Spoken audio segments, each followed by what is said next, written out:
Welcome to the first in-depth Boss Nass unit review featuring Republic arcs. To start with, you will need a basic understanding of the unit card, Charge, Impervious, Scale, Scout 2, Sharpshooter 1, and Tactical 1. As a side note, it might have been easier to list the keywords they don't have. The most relevant of these are Charge, Scout 2, and Tactical 1. Each of these keywords allows you to project threat across the table. Quick recap: Charge, free attack action after a move action. Scout 2, first time this unit activates, turn 1, do a free standard speed, 2 move. Tactical 1, every time you perform a standard move, gain an aim token. The sharp among you may see I didn't list Sharpshooter 1 as relevant, however the ability to reduce cover by 1 doesn't really give any real benefits to arcs, as generally they want to be in melee. Sharpshooter is more a nice to have but not necessary. Scale sadly isn't relevant to the arc's playstyle, ignoring difficult terrain and climbing height too. While amazing to have, very rarely will it be relevant. Difficult terrain isn't very common on tables unless players go out of their way to assign it, while Height 2 terrain is rare and nothing the arcs can't position around. Impervious, when Pierce is used against you, roll and additional defense dice for each value of Pierce. Helps with survivability versus certain weapons. However, most models with this keyword want to stay the hell away from arcs. Weapons with Pierce 1 are statistically better not using it versus arcs. Instead, they should use the Pierce keyword, targeting your other clones. Without any upgrades, arcs are by far the best unit card in the game. This is due to the keywords Scout, Tactical 1, Charge. These keywords all synergize together with the double black attack dice at range 2 and melee. Scout stacks with Tactical, so the free move will give an aim, meaning a unit of arcs that scouts onto the table. Then double moves will generate 3 aims, which can be shared with other clones. If there is an enemy too close to your board edge, like in Breakthrough, they can spend the 3 aims for their own attack, with the last move action triggering Charge.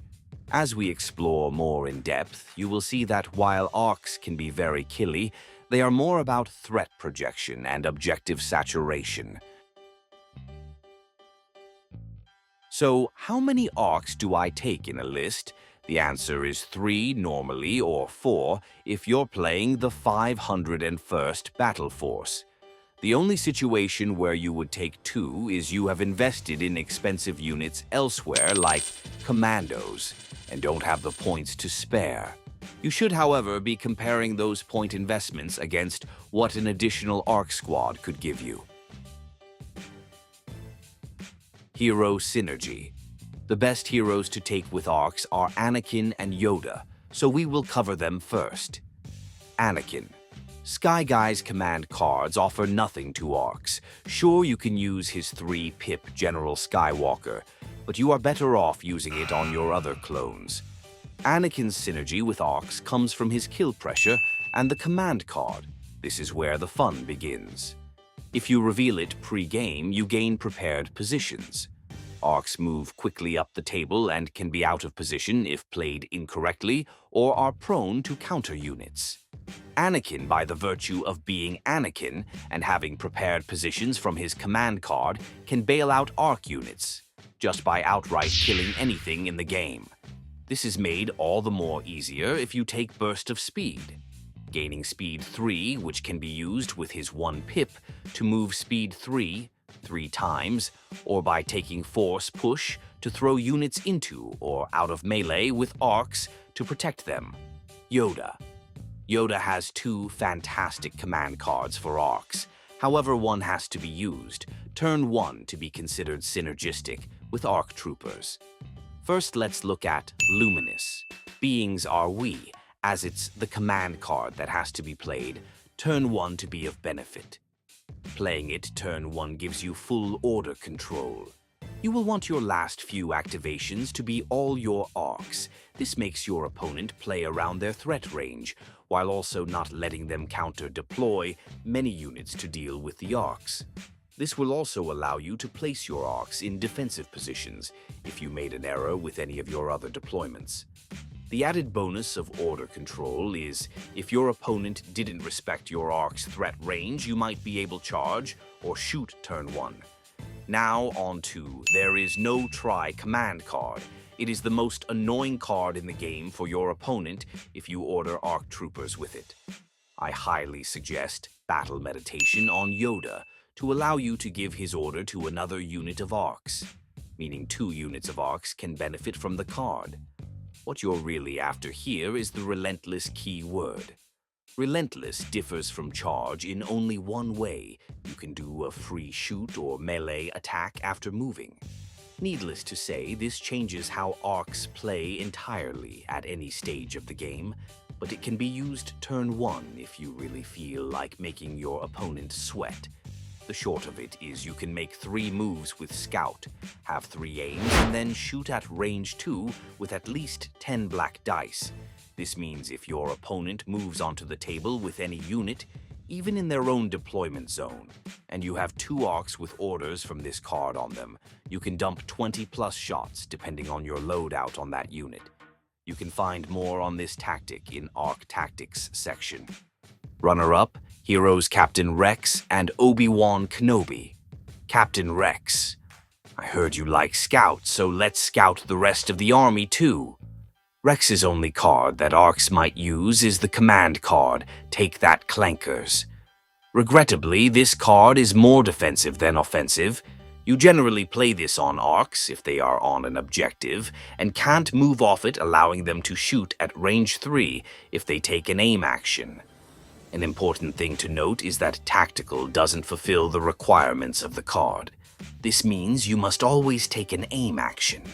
The card also states that any clones with face-up orders, meaning HQ uplink and coordinate, will give you extra value, which is a combo to think about. Captain Rex's real strength comes from Scouting Party 2, allowing 2 other clone units, most likely clone infantry, to scout up to help support the ARC troopers who have moved further on the table. Obi-Wan Kenobi. He isn't a choice you take to synergize with arcs. You take him to make your army overall more defensive and annoying to kill, so he is worth a mention.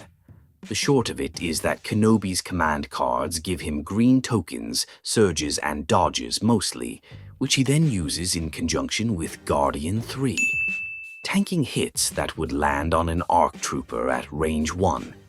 The big downside to this is that he only really helps one ARC trooper, as most of the time your arcs won't be stacked together, since you need to get on objectives. You also walk the fine line of having a bad roll and your force user being wounded.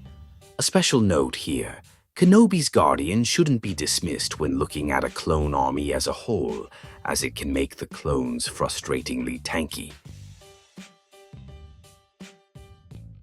Recommended loadouts. Standard loadout for most lists should be to make the arcs as cost-efficient as possible. Never overload your arcs with upgrades. Having said that, there are a few different loadouts and upgrades we should discuss. The basic loadout: Clone Commander or Clone Captain and targeting scopes. The Clone Commander gives your arcs a free surge, makes them so much more durable and synergistic with any other clone unit, and Inspire 1 helps too with suppression removal. If you can afford this upgrade, you should always take it. The Clone Captain is cheaper, along with giving Outmaneuver and Defend 1. While the synergy between these keywords is amazing, Defend 1 giving a dodge when given an order, and Outmaneuver allowing you to dodge critical hits. It sadly incentivizes you to give the arcs orders outside turn 1. Most times you will want to give your orders to a hero or your commandos, making the upgrade a little worse, but it can allow you to save points for another unit, which is almost always worth it. Targeting scopes leans into the free aims arcs generate with Tactical, giving you extra re-rolls. This loadout ensures that if your arcs have 2 aims, you will statistically always have 10 hits in melee or range, along with giving you effectively surging red saves if you can share another surge from a clone along with having your own. As a side note, 9 out of 10 times you should always save your surge for defense rather than offense. Upgrades to consider. DC-15X Arc Trooper. The sniper is amazing but is let down by its cost and not playing to the Arc Trooper's strengths. Arcs always want to be charging. This gives them the max benefit from tactical. The only time Arcs shouldn't charge is when they are on a scoring objective already. The sniper goes against the always be charging philosophy, and while the ability to spend an aim to gain Pierce 1 is amazing when combined with the Arc's range 2 profile, most of the time you will find yourself charging a unit or being charged, making the sniper redundant. A noteworthy mention here, Arcs with a captain or commander and the sniper upgrade can spew out 11 black attack dice, 1 red attack dice with lethal, and depending on the rest of the loadout, and combos could have up to 4 aims. This is a deadly amount of dice and keywords to any unit in the game that doesn't have immune pierce, but you will spend a ridiculous amount of points to do so. Offensive push.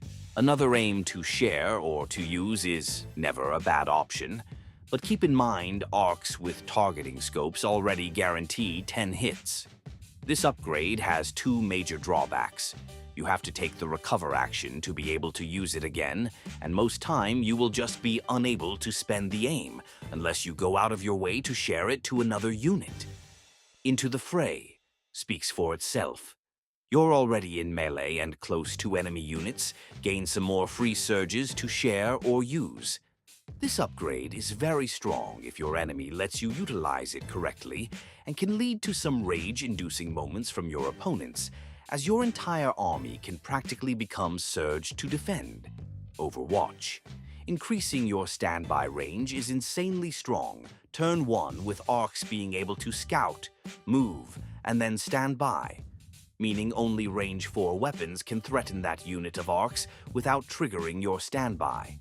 This will allow you to reposition or, more importantly, bait out units to deploy early to counter your standbys. However, this upgrade is practically useless outside turn 1 and should only be used by clone players who have mastered enemy threat ranges. Recon Intel. Move further and threaten further. Just makes arcs better in every way and can take your opponent off guard if they forget how far the arc's threat range is with Recon Intel. This upgrade can win you the game turn 1 if your opponent isn't paying attention to it. It is also particularly brutal with Yoda and Relentless Arcs, allowing you to throw 30 hits onto any unit that gets careless. Impact Grenades. Cheap and helps out with impact issues in your list. Arcs are one of a few units that can really utilize impact grenades, as most armor units will sit on objectives since they are so durable. If you have this upgrade, your arcs can threaten every unit in the game in melee and range 1, since you can use the grenades at those ranges. But sadly, it can be a waste of points if your opponent doesn't bring any armor units. As a side note, never take Echo, Fives, or Jetpacks. Until their costs come down, what they give you is totally overcosted. Should I take Arc Strike teams? No, they are too fragile and cost too much. Strike teams give nothing to the clone army that it can't get elsewhere. They are also not much of a threat and go against the Arc philosophy of always charging. They are also very prone to being misplayed and positioned poorly. There is, however, one exception. 500 and first lists can take 8 snipers, 4 on normal arcs, and 4 strike teams. While very powerful, it can be easily countered with good positioning or terrain, along with the fact you are trading objective threat for range 4 threat.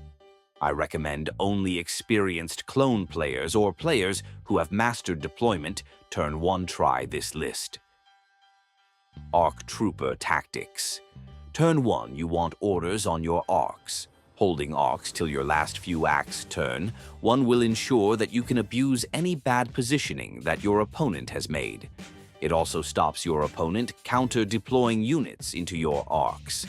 The biggest mistake one can make turn 1 with arcs is to jump the gun. If you can see you can already attack a unit that has been mispositioned, do it as late as possible. Draw out more units from your opponent's army that could threaten your arcs. Turn 2 and beyond, you want to be on objectives or threatening to contest your foe's objectives. If you can get into melee while doing either of these, the better. You can try to go for death blows on units that might cause issues for you in further turns. But turn 2 is the most important turn for arcs. Generally speaking, it will set the pace of the game going forward. If you get the damage on enemy units or get into scoring positions, you will force your opponent to commit a lot of resources to counter you. If you go too late with your arcs turn 2, you run the risk of them getting shredded before you go with them. If this happens, you will have issues removing threats from objectives, and will have to bail them out with other units like Anakin or supporting clone infantry. Just remember outside a few Force users, nothing in your clone army hits as hard as your arcs, and everything in the game is scared of your arcs. Being in melee is your friend. Better 1 unit to melee you than 5 others shoot you. As a side note, Yoda's 2 pip. There is no try. On 2 units of arcs if Yoda has battle meditation. With recon intel can scout 3, move 2, and shoot range 2 with 3 aims. This means you can statistically hit with 20 dice across 2 arcs units onto any enemy unit that moves more than 1/3 into their own deployment zone. This is toxic as hell if you hold your arcs last and do it on turn 1, and will properly catch out anyone who hasn't seen this video or doesn't play with or against Yoda much. You can take this further by over-investing into your arcs, kitting them with clone commanders or clone captains, the sniper rifle and offensive push, basically ensuring you delete any infantry squad that doesn't have immune pierce in the game. But it will cost you an immense amount of points. Countering ARC Troopers. 1. Know your threat range bands for ARCs. You need to learn the threat ranges for ARCs with different upgrades and be able to play around them. Normal ARCs with Scout 2, Move, Shoot, have a threat range of 4 from their board edge. ARCs with Recon Intel have a threat range of 4 1/3 from their board edge. Yodas, there is no try on ARCs with Recon Intel, have a threat range of 5.5 from their board edge. Almost impossible to be safe from, but you can catch them out if they overextend. 2. Never let a clone player start the shooting fight with ARCs. You will most likely lose this exchange and commit too many resources to recover from it. 3rd turn. 1. You can take standbys to counter ARC aggressiveness, but any smart clone player will shoot them off.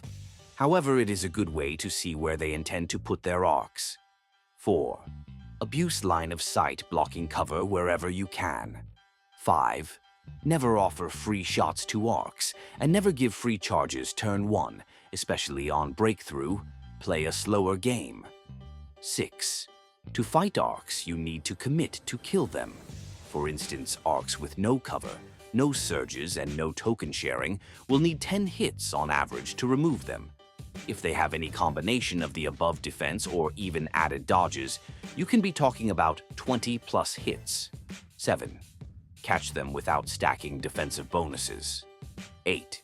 Use units that can slow them down or threaten to trade with them like B-2 battle droids, Force users, Tauntauns, or Riot Troopers. I hope you have found this in-depth guide to ARC Troopers informative and helpful. Leave a comment if you think I have missed anything and a like if you enjoyed this style of video. As always, none of this would be possible without the amazing Star Wars Legion community. Till next time, remember, experience out ranks everything.